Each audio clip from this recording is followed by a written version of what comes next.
实我们现在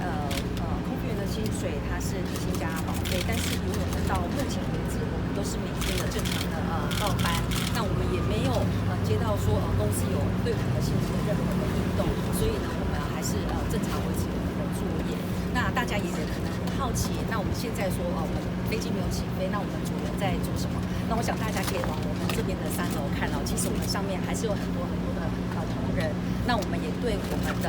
我们每天在飞机上要做的标准程序还有标准流程，我们来做一个加强的训练，让我们随时做好了，可以再回到我们飞机上去服务乘客的准备这样子。对，那其实我在联通航空公司其实已经是21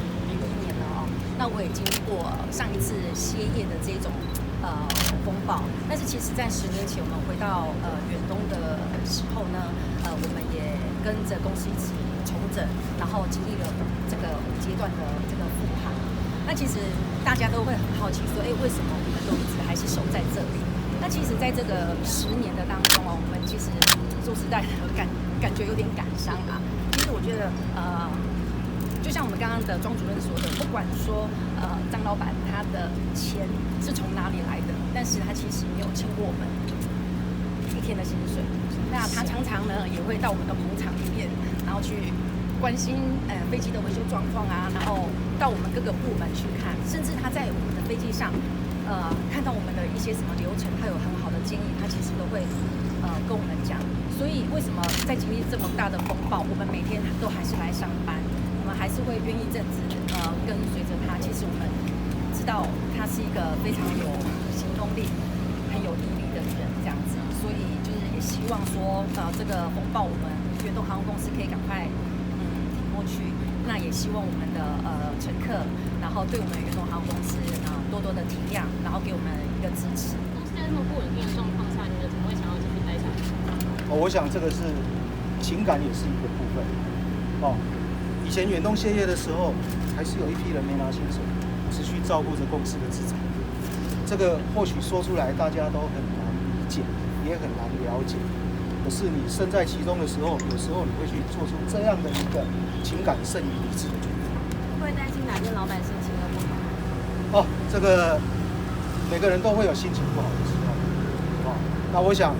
老板心情好与不好，其实跟我们工作与不工作一点关系都没有。只要他今天我还是留在这个公司，公司还是正常的在经营，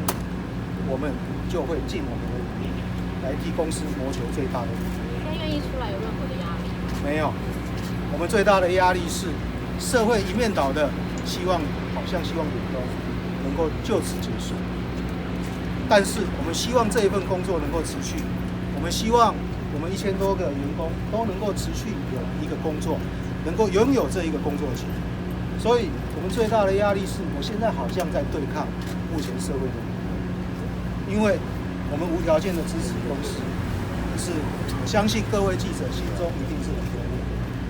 那我也只能说，在这么短的时间内，没有办法去跟各位说到那么细的一个心情转折。我们只是希望